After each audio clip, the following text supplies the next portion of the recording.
सुनसान रात में सुषमा सब्जियों के खेत की तरफ से गुजर रही होती है। ओम ह्रीं क्लीं चामुंडाय नमः। हे भगवान, इस सब्जी के खेत में ये कैसी भयानक शैतानी शक्तियों की तपस्या करने की आवाज आ रही है। अब सुषमा अपने पैरों की रफ्तार तेज करती है और वहां से निकलती है। दूसरी तरफ खेत के आसपास रहने वाले लोग अपनी खिड़कियों पर खड़े होकर, हे भगवान, पता नहीं ये हर रात 2 बजे सब्जी के खेत में भयानक मंत्रों की आवाज क्यों आती है, जैसे मानो कोई तपस्या कर रहा हो। अरे तुम्हें क्या लेना है उन मंत्र से, चलो खिड़की बंद करो। अब अगले दिन जब खेत का मालिक गजानन खेत में उपस्थित होता है तो गांव के लोग अपना अपना भयानक अनुभव गजानन से कहते हैं। सुनिए जी, आप इस खेत के मालिक हैं, इसलिए मैं आपसे कह रही हूँ कि आपके खेत में रात को न जाने कौन आता है और शैतानी मंत्र का उच्चारण करता है। हाँ, कल रात को भी मैंने सब्जी के खेत की तरफ से गुजर रही थी तो समय कुछ यही रात के 12 बज रही थी और उस बीच यहाँ कुछ भयानक मंत्रों की आवाज आ रही थी। मैं मानता हूँ कि आपको कोई भयानक आवाज सुनाई दे रही होगी, लेकिन ये आवाज मेरे खेत से ही आ रही थी। मैं ये नहीं मान सकता, जरूर आप लोगों को कोई गलतफहमी हुई है। अब इसी तरफ कुछ हफ्ते गुजरते हैं और एक रात एक शराबी शराब की बोतल लिए सब्जी के खेत के पास आता है। अरे बात सुना इस खेत के बारे में, इस खेत में रोज रात को कोई तपस्या करता है, आज मैं भी जाकर देखता हूँ आखिर वो है कौन। अब वो नशेड़ी रात के अंधेरे में सब्जी के खेत में घुसता है कि तभी उसे एक गंदी बदबू आती है। इतनी गंदी बदबू आ रही है जैसे कोई इंसान मरकर सड़ रहा है। ओम ह्रीं क्लीं चामुंडाय नमः। ये कैसी भयानक मंत्रों की आवाज आ रही है, कौन है सब्जी के खेत में? दूसरी ओर भयानक भूत चुड़ैल तपस्या करते हुए। कौन है इस वक्त यहाँ सब्जी के खेत में जो हमारी तपस्या को भंग करने आया है, हम उसे छोड़ेंगे नहीं। अब वो भयानक भूत चुड़ैल अपनी शैतानी शक्तियों से महेंद्र को अपनी ओर खींच कर लेकर आते हैं और उसके कान में तेज तेज मंत्रों का उच्चारण करने लगते हैं। ओम ह्रीं क्लीं चामुंडाय नमः। ओम ह्रीं क्लीं चामुंडाय नमः। अरे चलो मुझे, मैं तुम्हें सबको बता दूंगा कि इस खेत में भयानक भूत चुड़ैल शैतानी तपस्या करते हैं। क्या कहा? तो हमारी तपस्या के बारे में लोगों को बताएगा? अरे हम ऐसे मंत्र तेरे कानों में पड़ेंगे कि तुम यही दम तोड़ देगा।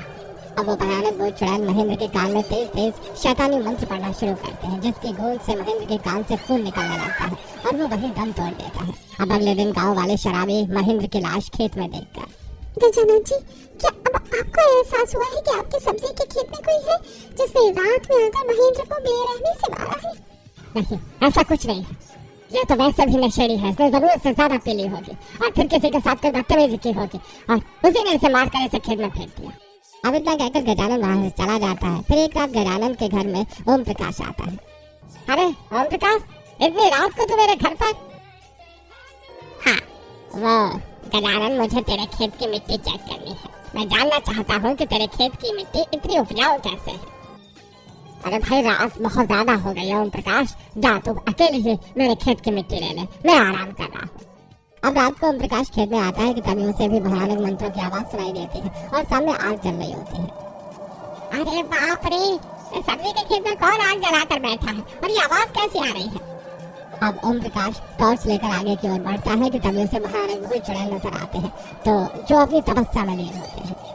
राम राम राम राम, गजानन के सब्जी के खेत में भयानक भूत तपस्या कर रहे हैं, मुझे ये बात गाँव वालों को बतानी होगी। अब ओम प्रकाश इतना कहता ही है कि उतने में उन भयानक भूत चुड़ैलों को इंसानों की बदबू आती है। अच्छा, यहाँ कोई इंसान है जो हमारी तपस्या देख चुका है। अब वो भयानक भूत चुड़ैल अपनी शक्तियों से ओम प्रकाश को आग की लौ के पास लाकर चलाना शुरू करते हैं।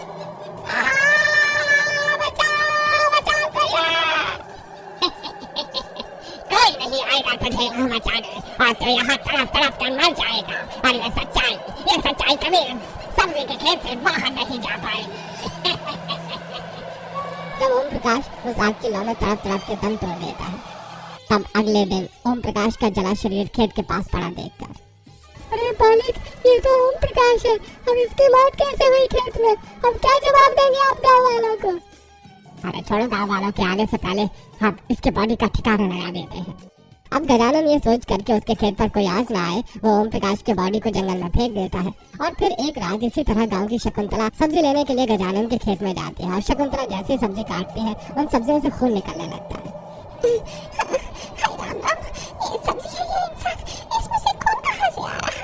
दूसरी तरफ भयानक चुड़ैल उनकी तपस्या भंग हो जाती है और वो गुस्से से शकुंतला के पास आकर उनके शरीर के टुकड़े टुकड़े कर देते हैं। अब अगले दिन शकुंतला के शरीर के टुकड़े खेत के पास देखकर गांव की ओर थे। गजानन जी, एक के बाद एक हादसे हो रहे हैं आपके खेत में, वो भी दर्दनाक, लेकिन आपको अब तक यकीन ही नहीं हो रहा है कि आपकी सब्जी के खेत में कुछ न कुछ शैतानी है। मुझे तो ये सब्जी का खेत ही श्रापित लगता है। अरे ऐसा कुछ नहीं है, मैं इस खेत को इतने दिनों से सींच रहा हूँ, आज तक मुझे तो कुछ भी नहीं हुआ। इतना कहकर गजानन वहाँ से चला जाता है। लेकिन फिर एक रात गजानन खुद टॉर्च लेकर अपनी सब्जी के खेत में आता है। बहुत सुन लिया कि खेत में हादसे हो रहे हैं, आज अपनी आंखों से देखूंगा कि वो हादसे आखिरकार करता कौन है। अब गजानन आधी रात को अकेले सब्जी के खेत में आता है, जहाँ सब्जी का खेत किसी वीरान से कम नहीं लगता। और कुछ ही देर में गजानन को भयानक मंत्र सुनाई देने लगते हैं। अरे कौन है यहाँ जो भयानक मंत्रों को पढ़ रहा है? ये कैसी तपस्या चल रही है यहाँ? कौन है यहाँ पर? अब गजानन की तेज आवाज सुनकर वो भयानक भूत चुड़ैल गुस्से से गजानन के सामने आकर खड़े हो जाते हैं। अरे क्यों चिल्ला रहा है इतनी जोर जोर से? तूने हमारी तपस्या भंग कर दी, अब तुझे छोड़ेंगे नहीं। मारो इसको, छोड़ना मत इसे। नहीं, ऐसा नहीं हो सकता। इसका मतलब गांव के लोग सही कह रहे थे, मेरा ये सब्जी का खेत शापित है। यहाँ सच में भयानक भूत चुड़ैल तपस्या करते हैं। नहीं, मैं इस खेत को जलाकर राख कर दूंगा। अरे तू खुद को तो बेचारी, हम तुझे जिंदा जला कर मारने वाले हैं। और फिर 2 दिन बाद अमावस्या की रात में हम इस पूरे खेत को पाताल लोक में तब्दील कर देंगे। अब वो भयानक भूत चुड़ैल गजानन को भी मारकर मौत के घाट उतार देते हैं। अब अगले दिन खेत में गजानन की लाश देखकर गांव वाले दंग रह जाते हैं और फिर चोरी छुपे ही खुद में बातें करते हैं। अरे आज तो मेरे मालिक की ही मृत्यु हो गई। इसका मतलब साफ है कि खेत शापित है। यहाँ कोई भयानक भूत चुड़ैल है जो गांव के लोगों को मार रहे हैं। आपने ठीक कहा है, लेकिन इस चीज से बचने का बस एक ही उपाय, अमावस्या की रात। हमें अमावस्या की रात को तांत्रिक को बुलाना होगा, वही कुछ कर सकते हैं। अब अमावस्या की रात में तांत्रिक गांव जाकर उस सब्जी के खेत को पवित्र रेखा से खैर कर देता है और दिव्य चक्र में बैठकर मंत्रोच्चारण करता है। ओम ह्रीं क्लीं शैतानी शक्ति स्वाहा। अब तांत्रिक के मंत्रों के उच्चारण को सुनकर खेत में तपस्या करते हुए वो भयानक भूत चुड़ैल निकलकर तांत्रिक के पास आते हैं और उस पर प्रहार करते हैं। वहीं तांत्रिक खुद को सुरक्षा कवच में खैर कर, तुम्हारी यह शक्तियां मुझ पर काम नहीं करेगी। सच सच बताओ, क्यों इस खेत में बसे हो तुम?